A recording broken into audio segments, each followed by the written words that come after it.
Hey, last week it was a lot to get to. Charlie, I'm going to say this week it's a lot to unpack. Got to unpack the whole weekend, whether it was Mizzou, Bama, Cardinals in the postseason, NFL Week 3. A lot to unpack. But I have to say, thinking about this weird Cardinals season, shortened season, I don't care about watered down. At 4 o'clock on Wednesday, I'm all in. I mean, just it's playoff baseball. Yes, it's watered down, but I was also thinking they didn't pop champagne. You don't need to go crazy. They're 30 and 28. I understand all of that. I think it's okay to say, Jesus, they did go through a pretty rough stretch there. Whether it's their fault, not their fault, however you place blame in this COVID world. I mean, they had 17 days where they didn't play a game, and then every other day they were playing a doubleheader. I think you deserve maybe no champagne, but maybe a pat on the back. And you're a part of a postseason that the Phillies, the Giants, the Mets, I mean, there's the Diamondbacks, the Rockies, there's a lot of teams. Their fan bases, I'm sure, would like to be part of this weird little Manfred playoff party. So by the time the games start on Wednesday, I'm into it. 100% Colton Parayko's favorite quote. And I like these actually, the subdued celebrations, because I've always thought that baseball celebrates too many times. I'm all for celebrating the division or maybe just when you get in, but then when you celebrate the wild card game and the ALCS or the LDS, I always feel like baseball celebrates a little too much. But I've seen, for example, Pete Fairbanks from Webster Groves in Mizzou posted a picture. He and some teammates, they had a cigar. They're smoking a cigar. I also noticed he had like a Gatorade cup. So you couldn't see what was in it because we know Major League Baseball has said no alcohol. I'm just guessing some of these guys maybe did put some alcohol into some cups, almost like you're going the solo cup route, so you don't know what's in it. I saw Amir Garrett doing his Zoom the other day. He was slamming a Bud Light. So those guys can have their nice, subdued celebrations, and I 100% agree. I think 2020 overall with sports, just be happy to watch it. Be happy to watch a game. We didn't have sports for 4 or 5 months. And when you look at the playoff schedule, Wednesday is a baseball fan's dream when you can wake up and have baseball from, I think it's 11 a.m. all the way through the night. You have a million games. And you telling me you're not going to watch old school, the Cardinals way versus new school, San Diego Padres and Fernando Tatis Jr. and Trent Gresham and that lineup? It's going to be fantastic. Isn't Wednesday a little bit like March Madness, except Yes. the baseball version, where you just have games all day long? You're probably rooting for the underdogs just for the hell of it, like we all do. And then the matchup itself, you mentioned new school, old school, but you have Tommy Pham on the other side. You have Greg Garcia. And then Trevor Rosenthal, the story there, I mean, he goes from the Royals, we just saw him recently, ends up on the Padres. And I don't know how many people are following him on Twitter, but I don't remember him being this much fun. Like, all of his tweets are about eating tacos and carnitas and loving the food in San Diego. And he had a picture once, "I love you, San Diego." I mean, he's just having a great time. Oh, and by the way, he's been pitching great. For San Diego, he's got 10 innings, no earned runs, and 17 Ks. It's pretty amazing because, I mean, we had him in the studio at 590 a couple of years ago. He was going to Washington, and that was almost – it probably felt like a last gasp. Hopefully he can catch on. His agent Boris is tight with Rizzo, and so he gets a shot with the Nats, and you're like, oh boy, this did not go well. I'm happy for him, but I'm also amazed. You look at the Padres and like the fun storylines in St. Louis, the Rosenthal storyline has got to be played up. Yeah, and I think sometimes we forget how good Trevor Rosenthal was for the Cardinals when he was really on. He had those back-to-back years where didn't he have something like a combined 90 saves? I'll look up the exact number. I think more. Yeah. And then the one postseason where he was literally unhittable. I think it was 2013 where he put up just some of the most incredible postseason numbers where he just struck out the world and barely gave up a run throughout the entire playoffs. And then that last year with the Cardinals, I have to think that he was compromised, and then he has Tommy John. He sits out the whole season where he's this free agent that's not really a free agent because he didn't have a team. And then Boris is obviously tight with the Nationals. He gets that job, and for whatever reason, whether it was mechanics, and then maybe if you can't put the ball where you want it to go, and then it gets in your head.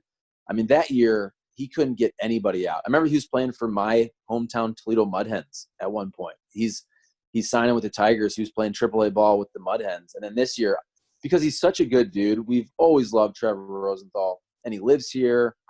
He planted roots here. And the fact that he was really good with Mike Matheny for the Royals, but they're terrible. They're in last place. He gets to go to San Diego, be a part of another postseason. And like you said, every night I look on Twitter and he's tweeting about tacos. So it's a great story for him. And I think people in St. Louis really like Trevor Rosenthal. So even though they don't want him to do well in this series, they're happy for the story. Martin Kilcoyne, Charlie Marlow, Martin and Marlow here talking about the week ahead, the weekend that was. And if we talk old school, new school, you can also look at offense versus no offense. The Cardinals' leading home run hitter this year, well, it was tied for first. Brad Miller, Tyler O'Neill, both with 7.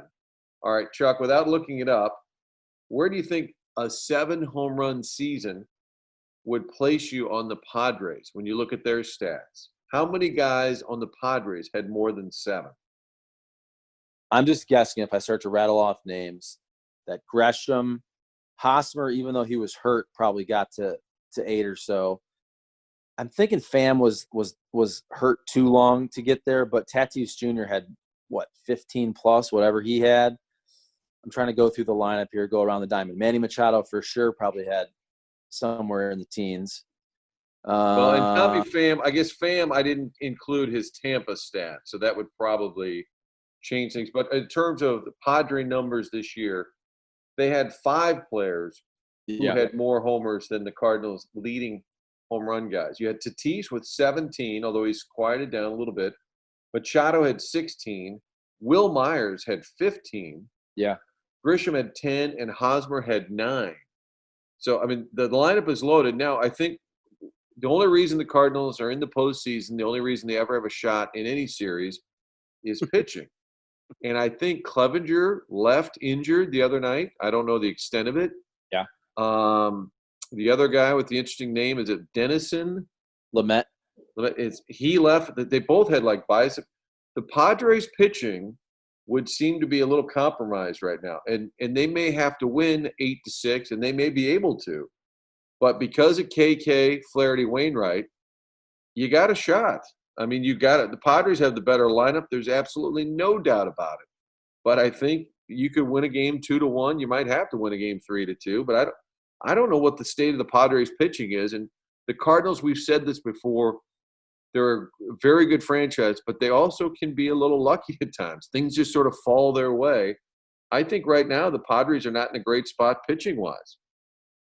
And I will say, although I do think the Cardinals get lucky sometimes, I think they make their own luck in the sense that in the postseason, there are things you can depend on more than others. And I think in playoff baseball, when you start to face really, really good pitching, sometimes that pitching neutralizes offense. So if you're going to depend on something in a short series, it probably is better to have typically a really good pitching staff like the Cardinals always do, and a really good defense like they have the last couple of years. And this series reminds me, now maybe it'll get to this point. Also, maybe the fact that it could only last 2 games or 3 games, but it kind of reminds me of some of the Cardinals-Dodgers series from, what was that, 13, 14, 12, whenever those couple series were, where it was Mickey Mouse stuff. It was Yasiel Puig. It was Adrian Gonzalez. It was new school, fun Hollywood Dodgers versus Cardinal way, oh, we're going to throw the ball at you. We don't like when you celebrate. Because you know, if the Padres go off in one of these games, either Tatis Jr., Grisham, they're going to pimp a home run a little too long. It's going to tick off Cardinal fans.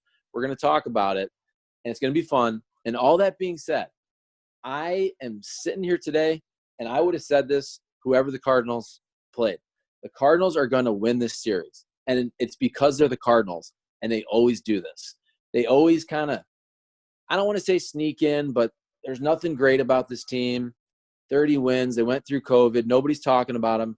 And it's just so Cardinals to beat the Padres and kind of make 2020 in the season feel better than it actually was. Am I right? Yeah, and then the frustration would be then if it's a quiet offseason, well, we actually accomplished something. That's the frustration. Now, you cannot discount the facts either, that it's the 14th. I don't care how watered down it is. We know it. The Dodgers are in the playoffs. The Yankees are in the playoffs. The Cardinals are in the playoffs. You're in it. However it was defined, the whatever it took to get in there, you are in it. You get credit for that. 14 times since 2000, the Cardinals have been in the postseason. That you can't just take that and throw it away. I mean, if you're a fan of the team, are you frustrated that they don't have a better lineup, that they haven't been more aggressive? They let guys like Ozuna go, and he has a monster year for Atlanta. I understand the frustration. And you can say, I want more from them. They're too content. They're overly process-driven. I think there was a John Mozeliak quote on Sunday on KMOX. He was talking about Jeff Albert, the hitting coach, and saying, listen, we're not making a knee-jerk reaction. He's been brought in here to basically change our entire way of thinking from the minor leagues on. And he said, we're a process-oriented franchise. And I know that's not exciting to the fans, and it's frustrating. And I think they could be more aggressive. There are times when maybe they could have been bold on Bryce Harper, and it would have changed their lineup entirely. It's probably not fair to a guy like Goldschmidt to just be sitting there in the middle with nobody to protect him. But you can't deny the fact that if you're a fan of this team, almost every October, for the most part, you count on your team being a part of it. I mean, I don't think, and even Mozeliak, who takes the most heat, and it is frustrating at times that they're so methodical. But they're a top 10 revenue team, and they're a top 10 payroll team.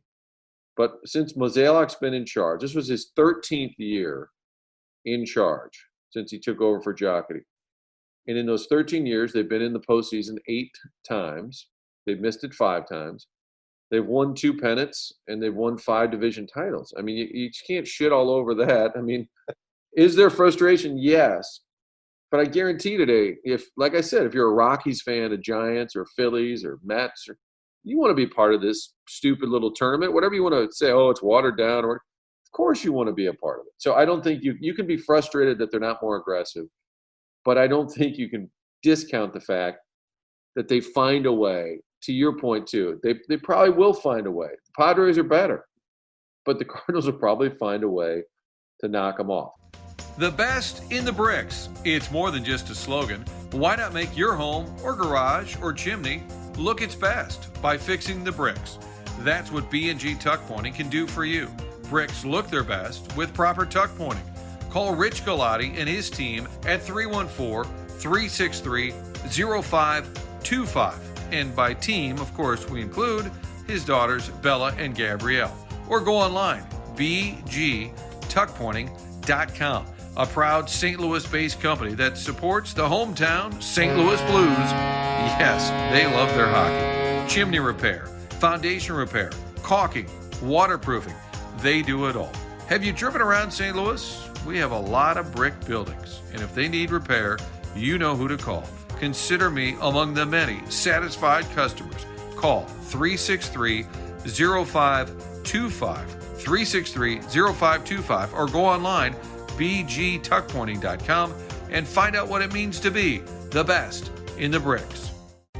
You love sports? Sure. But what you really love is a winning team and a great story. That's exactly what you get with Appliance Discounters. It started with just 3 employees. 1 location, 3 employees. Denise Bradley, her husband John, her brother Tony. That's it. More than a decade ago. And for years, you've heard me talking about them. Here's why.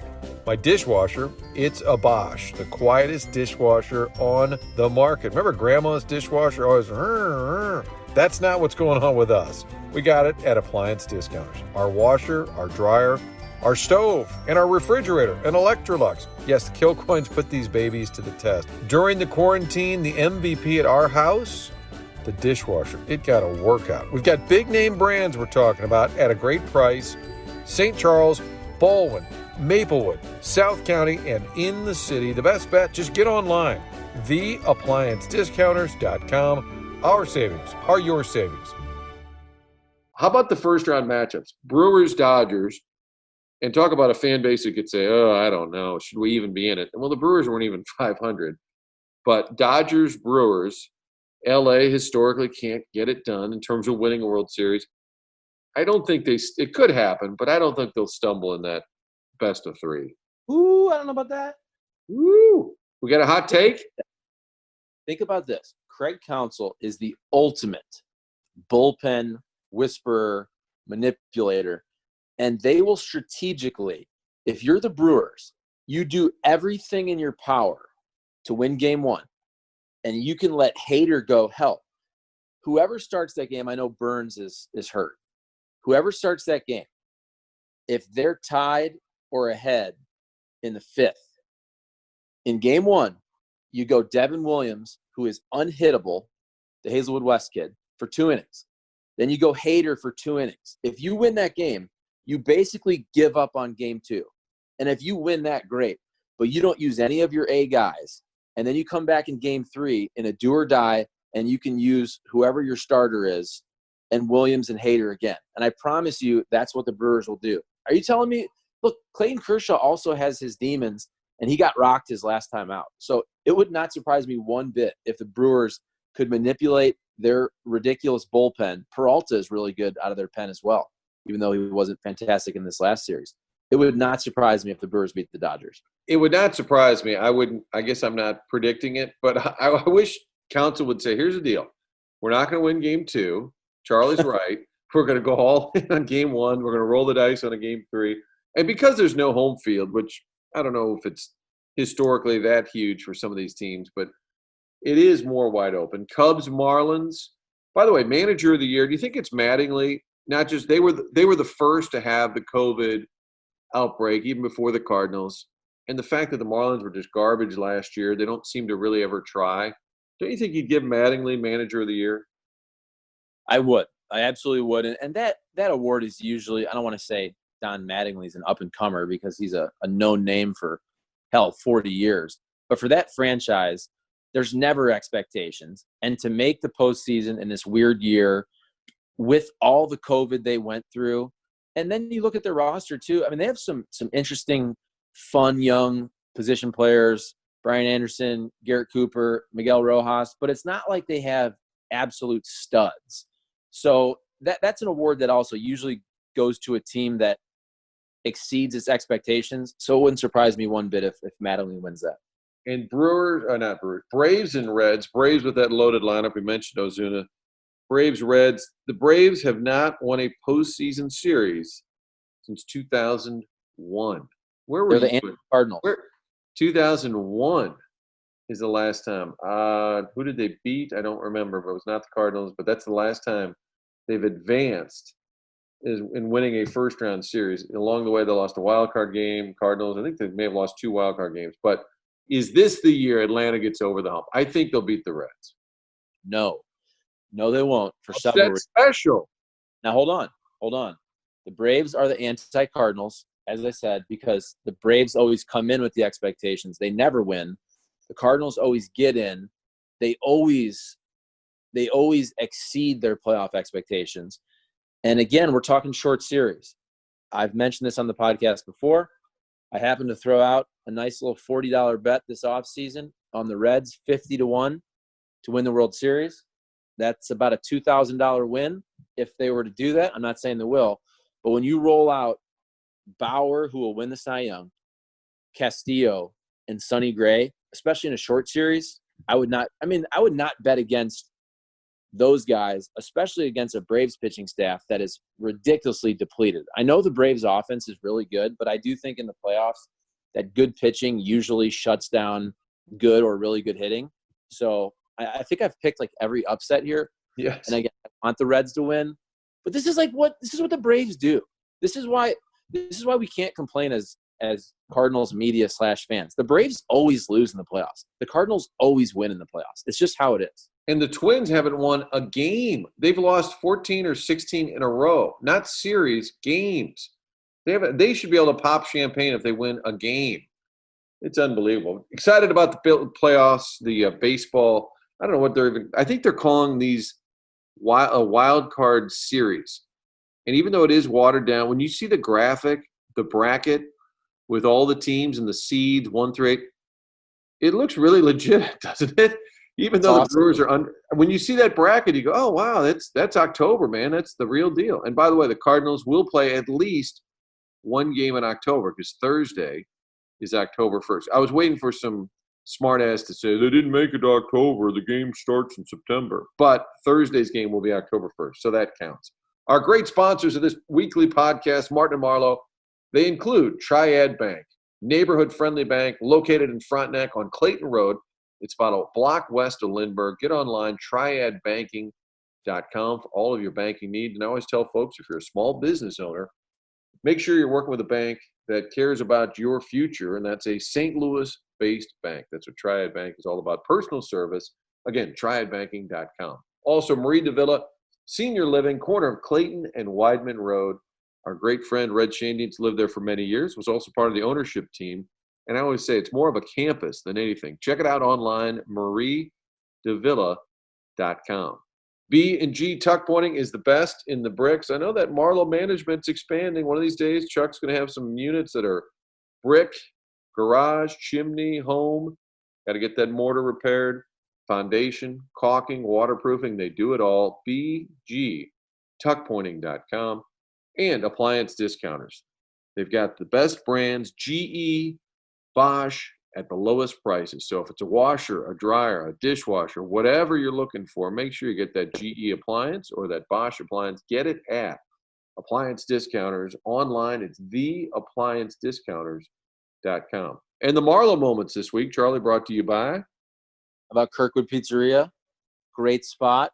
And you know, if the commish, Rick Hummel, loves it, it's got to be good.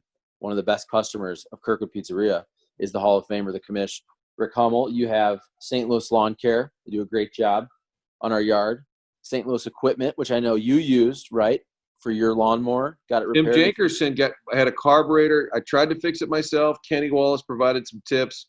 Turns out there was a broken jet in the carburetor. I'm just going to go ahead and tell you, Charlie, that's a little over my head. I couldn't quite diagnose it, but your guys, St. Louis Equipment, did a great job. Actually picked the lawnmower up for me, repaired it, and dropped it off. That's service. That's a service that Tim Jankerson provides. He's fantastic. Also, Kennelwood Pet Resorts. I'm looking at Otis.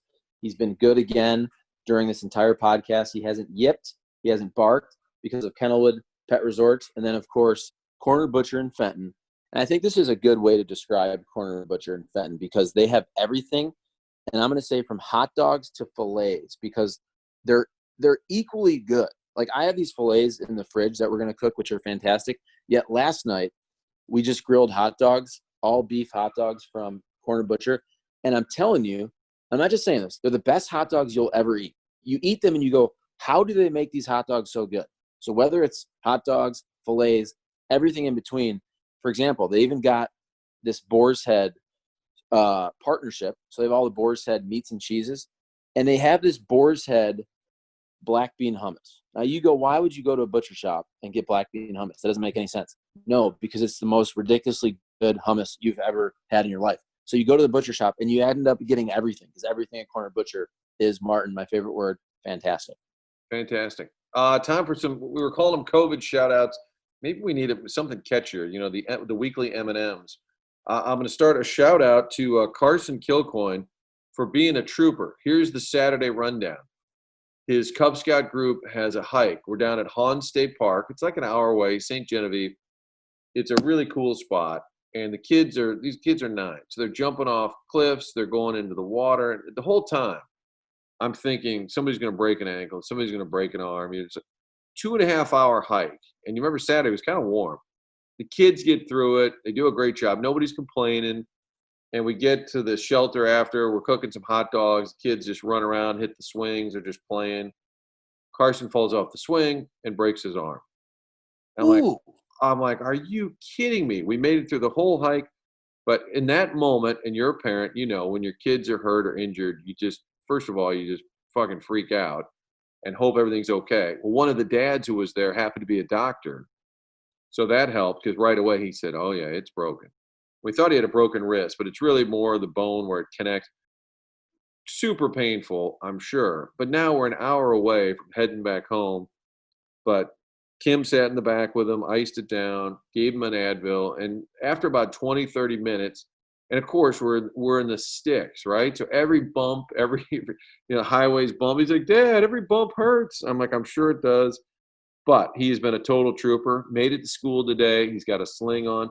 They didn't have to set it, which I get. I've never broken a bone. I've had a lot of stitches.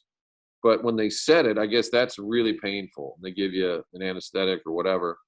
But got up, went to school on a Monday morning wearing his sling. And I'm guessing at that age, it's probably kind of cool to go to school because you want to tell everybody about your injury. But I'm going to give him a shout out because he was way tougher than Dad. Wow, man, that stinks for Carson, and I'm glad he's feeling better now. But I do agree. I think when you're that age, when you have the cast, you have the sling, it's a story to tell. And then I don't know what kind of cast he has, but then everybody signs it and all that, and it's kind of that unique thing. It's like show and tell. Yeah, and he hasn't. We're still in the sling process, but he's excited about the cast for that reason, so that everybody can sign his cast. All right, over the weekend we had the Mizzou debut for Eli Drinkwitz. And as expected, Bama rolls. I think it was a final score, maybe cosmetic. You get the late touchdown. You think Saban cared the Mizzou scored on the final play? I don't think Saban cared. And we always talk about gambling, too. Saban has never really cared. Like, he's not a run-up-to-score guy. You know, some of these games, I'm sure back in the day, Alabama could beat teams 80-0 when they play some of these really crappy schools. He's never really been a guy that runs up the score. And I think Saban also the ultimate process guy. He probably gets it why here's Eli Drinkwitz in his first game playing the number 2 team in the country, this weird no real training camp. He doesn't even know who his quarterback is, right? So it's important for Mizzou and Eli Drinkwitz to get reps with Bazelak actually against a really good team, even if it's the last play of the game. So I think Saban gets that. I think gamblers, it depends on which way you gambled, especially on the early line. Because, I mean, that game was a blowout. It was 35-3.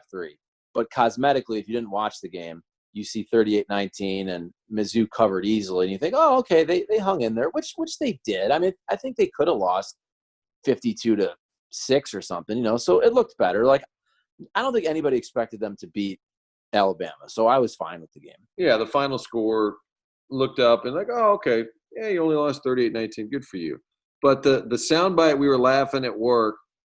Like Nick Saban has got himself a powerhouse. We know that. I'm sure he cares what Mizzou's doing a little bit to some degree, pays a little bit of attention. But his soundbite last week, and this could be any coach, facing a team, a lesser opponent, and they've made changes. His soundbite is, well, they've got the new coach over there, and, you know, they play good defense, and they've got a good offense. And we were joking, they've got a stadium. They'll have football. It could be like any opponent. I don't think he was. I'm sure he loosely knows who Eli is. He's like, did a good job at App State, and they'll be ready to play. You could just insert any team any week, and these coaches like, yeah, well, he's got them really going over there, and they'll play hard, and we're ready. And you just wish there was like a thought bubble, like the Homer Simpson thought bubble coming out. What he's really thinking, like, we should probably win about 40-10. If I had to guess. But by the way, the Nick Saban Coke bottle product placement, what are they paying for that? Every soundbite you see with Nick Saban, there's a gigantic Coke bottle. Yeah, that's got to be quite the hefty endorsement because it's become a thing now. Whereas you see all these people that impersonate Nick Saban, like this guy Joey Molinaro, who's the new big. He's kind of like the young Frank Caliendo, and he works for he's great. He's right, great. and he kind of. The first time I ever heard about him was because he did this great Saban. And, of course, every time he does Saban, he has the Coke bottle there. And it's become a thing. Like, I guarantee you, Halloween, I don't know if we are allowed to have a Halloween this year because of COVID, but are you telling me that half of Alabama doesn't dress up as Nick Saban for Halloween and they probably walk around their neighborhood with a Coke bottle in their hand? I just think they dress up like Nick Saban anyway and walk around. Also, how about our guy Nick Foles, who 5 years ago – in the Edward Jones press box, I believe your line to me was, he may be the worst quarterback I've ever seen. That same guy wins a Super Bowl 2 years later with the Eagles, and now he's saving the day for the Bears, who somehow Chicago's 3-0. The Nick Foles magic is baffling. I think he made $20 million last year for the Jaguars. You know, they tried to catch the lightning in a bottle, but can Nick Foles do it again? More magic from St. Nick? Yes, he can. And I wasn't being a hater. If you go back and – because we've done this before. We've talked about this, and I did say that. And then we look at the stats, and you realize that he was absolutely terrible that year. And I remember because we were watching a game and he couldn't complete a basic pass. He couldn't complete like a 9-yard out that year. He really couldn't. So give him credit, though, because he finds it every once in a while. And when he's really good, he's great. And he can lead a team like the Eagles to a Super Bowl. And then he gets paid and he goes somewhere else. And I think he's really good in small doses. You know what I'm saying? Like, I don't think anybody thinks Nick Foles at this point is going to be your franchise quarterback. But he's going to end up probably having a 15-plus year career. And whenever you put him in there, you know he gives you a chance to win. Mitchell Trubisky, he's not the guy that they drafted. I don't think he's ever going to be that guy. So it would not surprise me one bit. I feel like I've said that 10 times in this podcast, that Nick Foles has a really, really good year with the Bears, leads them to the playoffs if he ends up starting the whole year, probably gets paid again. And then the next time around, he's probably kind of a disappointment. He becomes a backup, and he does this whole thing over again 3 or 4 years from now with another team. How about the fact the 49ers win a game 36-9? Doesn't seem like a big deal. They beat the Giants 36-9. That was the first time it's ever happened in NFL. They've never had that score before. Doesn't that blow your mind? 36-9 doesn't seem that random. 9, I feel like there's probably been a lot of games where you have 9 off the 3 field goals. When you said that, the number 36, how do you even get to that number? I guess what, did they miss one extra point? I did not watch that game. I had to say I had a big day at the zoo with Janie Mae. I didn't get to watch as much football. Did they miss an extra point or what? I'm going to probably have to look this up now. I had called up something else. I was going to, I'm obsessed with coaches' resumes and how they move everywhere. I didn't realize that. I'll go back to that. I'll look that up. Mike Nolan, the former 49ers coach that would always wear the suit and tie. He's the Cowboys defensive coordinator, and I'd lost track. I'm like, is he really? So I went back and looked. Okay, here's his coaching resume. Oregon, Stanford, Rice, LSU, Broncos, Giants, Redskins, Jets, Ravens, Niners, Broncos, Dolphins, Falcons, Chargers, Saints, Cowboys. Is that just insane? I know these guys make good money and they all move around, but I don't know why Mike Nolan jumped out at me yesterday.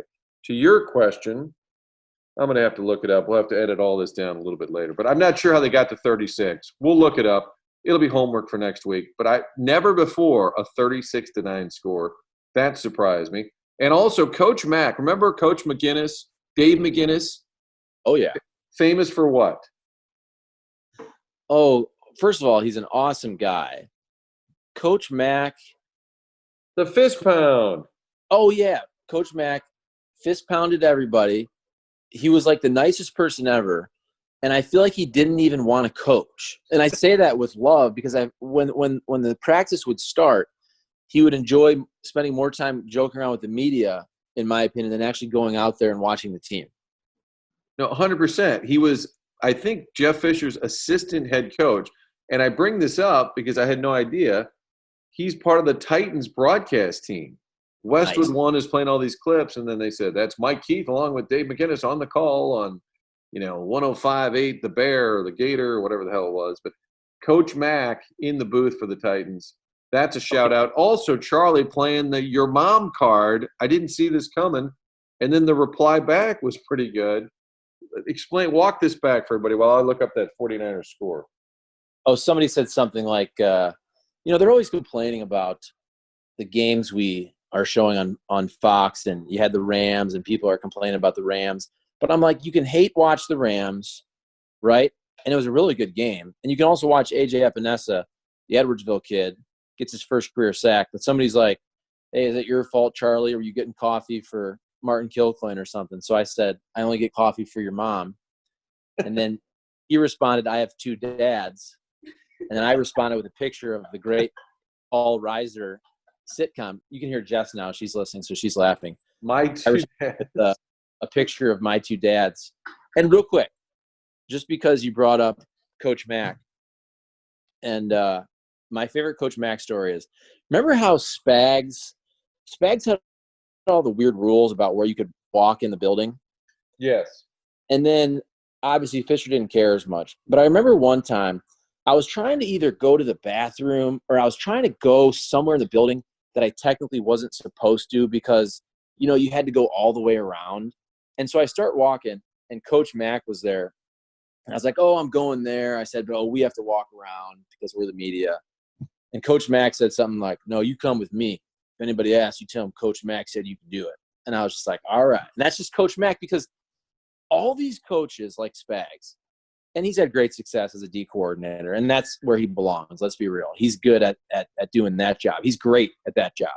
But Spags cared way too much about the pictures on the wall and the hand sanitizer and the bathroom and the floor mats, okay? Whereas Coach Mack actually gets it. He understands that none of that shit matters at all, and let the media walk to the frickin' bathroom.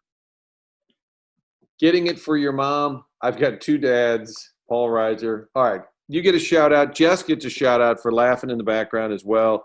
This was fun, Charlie. Next week, we'll be talking about the NLDS. Maybe we'll make another road trip to Arlington, just like 9 years ago, for a little World Series with the Cardinals. Looking forward to the week ahead. Chuck, have a great week. Now, you two, real quick, let me just get my last take in. I haven't thrown this out there yet, but if Fox 2 wants to send me to San Diego for 3-4 days, I'm all for that. I will go, even though we can't really do much. I will go. I'll take that trip. We can't do much, but I'm willing to go. Yes. All right. I will take that upon consideration.